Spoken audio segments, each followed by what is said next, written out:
Bonjour à tous et bienvenue dans ce nouveau Coronavicours. Vous reconnaissez le décor? On se retrouve donc dans notre cher établissement pour ce nouveau chapitre. Et... Désolé, j'ai une petite migraine, mais j'ai prévu le coup, hein, vous inquiétez pas. J'ai pris de l'aspirine et j'ai pris le paquet vide. Bon, je vais essayer de le faire quand même, vous inquiétez pas, on va y arriver. Donc... Non, mais ne t'inquiète pas, va te reposer, je m'en occupe, je vais te synthétiser une aspirine de folie. C'est vrai?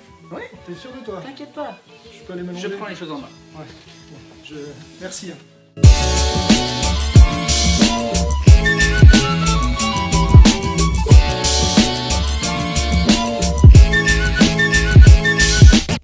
Avant de commencer une synthèse, on va s'intéresser aux dangers associés aux réactifs et aux produits qu'on va manipuler. Par exemple, dans cette synthèse, on va utiliser de l'anhydride éthanoïque qui est à la fois corrosif et nocif ou irritant. On va donc le manipuler sous la hotte en utilisant un équipement de protection adapté. D'après le protocole du livre, il faut rajouter une goutte d'acide sulfurique au mélange réactionnel. L'acide sulfurique va permettre d'accélérer la réaction. Par contre, il n'intervient pas dans l'équation de réaction. Il n'est ni produit, ni consommé, c'est ce qu'on appelle un catalyseur.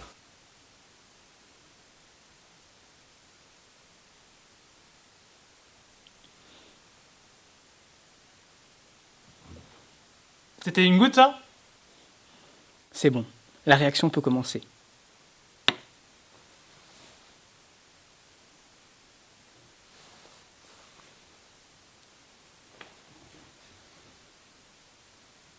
C'est un peu long, non? Bon, je crois que c'est bon. D'après mes calculs, dans 1 mois et demi, tu devrais avoir ton cachet d'aspirine. Afin de favoriser la rencontre des réactifs, en plus de l'agitation, on peut chauffer le mélange réactionnel. Vous vous souvenez, à l'échelle microscopique, plus la température est élevée, plus les molécules s'agitent. Elles ont donc plus de chances de se rencontrer et donc de réagir. Ah bah tu tombes bien. Tu sais ce que ça veut dire? Toxicité aiguë par inhalation.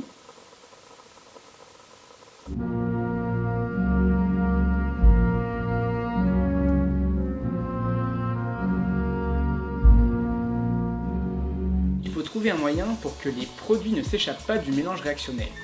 En plus d'être dangereux, cela représente une perte de matière et donc une perte d'argent. On peut peut-être boucher le mélange? Bon bah ça y est, maintenant il n'y a plus qu'à continuer. Ah mais oui c'est vrai. Si la température augmente, la pression augmente aussi, et le bouchon finit par sauter. Bon, maintenant il faut trouver une vraie solution. La méthode la plus simple, c'est l'utilisation d'un réfrigérant à air. Tout simplement, un bouchon percé et un tube en verre. Maintenant, quand on chauffe le mélange réactionnel, les réactifs et les produits s'évaporent et montent dans la colonne en verre. Mais comme l'air ambiant est plus froid que les vapeurs, ces dernières se refroidissent, se liquéfie et retombe dans le mélange réactionnel. Il n'y a plus de perte de matière. Mais c'est pas du tout ce montage qu'il y a dans le livre. Bon, effectivement, dans le livre, le montage ressemble plutôt à ça. Dans ce montage, on va plutôt utiliser un réfrigérant à boules dans lequel on peut faire circuler de l'eau froide. Il va permettre de refroidir efficacement les vapeurs qui montent dans la colonne. Petit conseil technique. Pour faire circuler l'eau froide, il faut que le tuyau relié au robinet soit connecté au bas du réfrigérant. Si on alimente l'eau par le haut, elle ruisselle sur les parois et le refroidissement n'est pas efficace. Ici, le mélange réactionnel se trouve dans un ballon qui est chauffé par un chauffe-ballon qui épouse totalement la forme du récipient.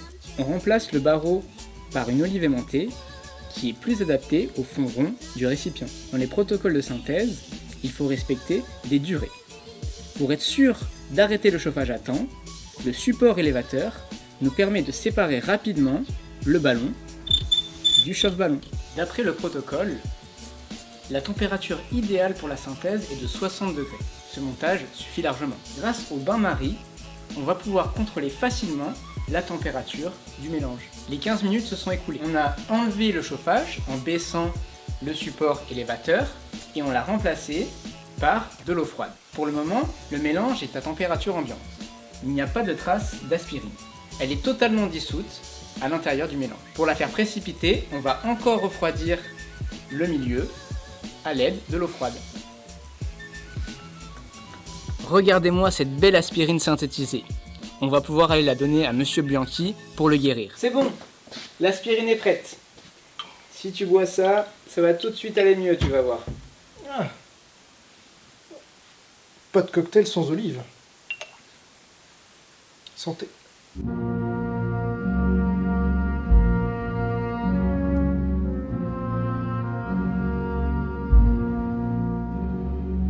Il faut évidemment isoler l'aspirine des autres produits et des réactifs en excès.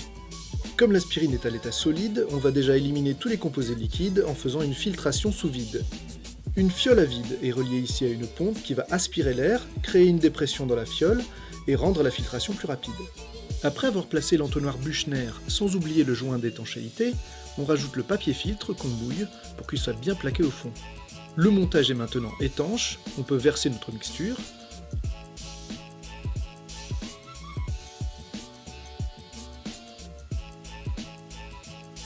On voit bien le filtrat s'écouler dans la fiole. Et enfin, on procède à quelques lavages. Dans notre cas, l'eau distillée froide va emporter dans le filtrat notamment l'acide éthanoïque formé grâce à l'établissement de liaisons hydrogène entre ces deux molécules. Bon, cette fois-ci, c'est la bonne. Excusez-moi là, mais 1 mètre de distanciation sociale, vous connaissez? Ok, vérifions ça. Ah ah, 97 cm. Ok, je vous accorde une incertitude de plus ou moins 1 cm. Ça fait toujours que vous ne respectez pas les 1 mètre de distanciation sociale. Allez, mettez-moi des matchs tout de suite. C'est quoi cette poudre blanche là? C'est de l'aspirine pour Monsieur Bianchi. Minute papillon. Ça, ce n'est pas l'acide acétylsalicylique, ce n'est pas pur. Je crois qu'il va falloir quelques expériences supplémentaires. Après avoir réalisé la synthèse, il peut être très intéressant d'effectuer une recristallisation. Cette étape permet de se débarrasser des impuretés, comme par exemple l'acide salicylique qui n'aurait pas totalement réagi. Car notre objectif, c'est d'obtenir l'aspirine pure. Pour cela, il va falloir choisir un solvant dans lequel notre solide obtenu sera soluble à chaud, mais dans lequel à froid l'acide salicylique sera toujours soluble, alors que l'acide acétylsalicylique sera recristallisé et on obtiendra de l'aspirine pure. Alors comment faire? On va donc dissoudre tout notre solide dans un minimum de notre solvant chauffé à 60 degrés.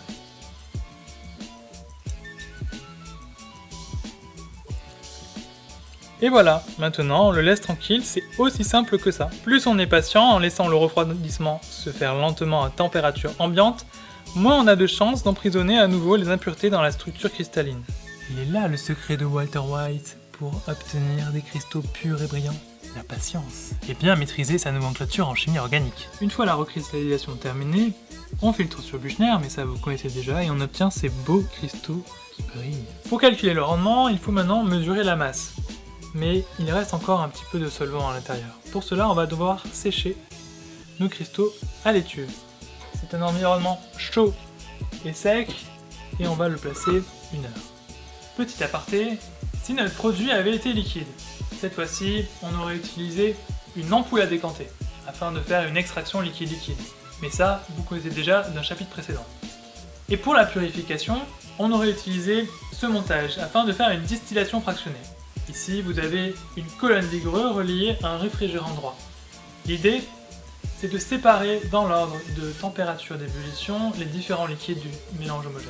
Mais on reviendra dessus en exercice, ne vous inquiétez pas. 1 heure s'est écoulée depuis la mise à l'étuve, nous pouvons donc peser notre produit sec. Nous en avons 1,39 g. Allez, à 2 chiffres significatifs, ça fait 1,4 g. On ne sait pas encore si cette poudre blanche est bien de l'aspirine pure, mais comme les techniques d'analyse nécessitent un échantillon de matière, la pesée doit être effectuée avant. Profitons-en donc pour calculer le rendement. Pour calculer un rendement, il faut faire le rapport entre la masse réellement obtenue et la masse qu'on aurait pu obtenir si nous vivions dans un monde parfait. On rappelle qu'un rapport, c'est un quotient, c'est-à-dire le résultat d'une division. Je vais vous exempter ici du calcul de la masse théorique qui s'obtient grâce à l'avancement maximal de la réaction, même si je vous entends crier au scandale car vous adorez les tableaux d'avancement, mais bon, la vie est aussi faite de frustration. Cette masse, la voici. Il nous suffit alors de poser l'expression littérale, puis le calcul, et on obtient donc 36%, ce qui est digne d'un élève du fond de la classe. qui aurait été absentéiste. Mais bon, au moins, c'est réaliste. L'important, c'est de connaître la technique. Maintenant, place à l'analyse. Au programme, 3 techniques différentes. La spectroscopie infrarouge, qu'on pourrait utiliser ici, mais vous la connaissez déjà du chapitre précédent. La chromatographie sur couche mince, qu'on va vous montrer juste après. Et une nouvelle peut-être que vous ne connaissez pas encore, la mesure de la température de fusion avec un bancofleur. On procède à la chromatographie sur couche mince. Pour cela, je mets dans la cuve de l'éluant. Puis, je viens déposer une goutte de chacun des produits sur la ligne de dépôt. On place ensuite la plaque dans la cuve et on laisse l'élution se faire. Une fois l'élution terminée, on n'oublie pas de tracer le front de l'éluant, puis, comme les taches sont invisibles, on va révéler la plaque dans une lampe à ultraviolet. Et voilà le résultat obtenu. On rappelle le principe. 2 taches qui ont le même rapport frontal, c'est-à-dire qui sont alignées horizontalement, sont identifiées comme étant identiques. Avant purification par recristallisation, on observe 2 taches à la verticale du dépôt B. Nous avions encore un mélange d'acide salicylique et d'acide acétylsalicylique. Et on peut voir par contre que le produit final obtenu déposé en C a sa tache qui a le même rapport frontal que l'aspirine pure déposée en D. Mais comme 2 confirmations valent mieux qu'une, on va voir une autre technique.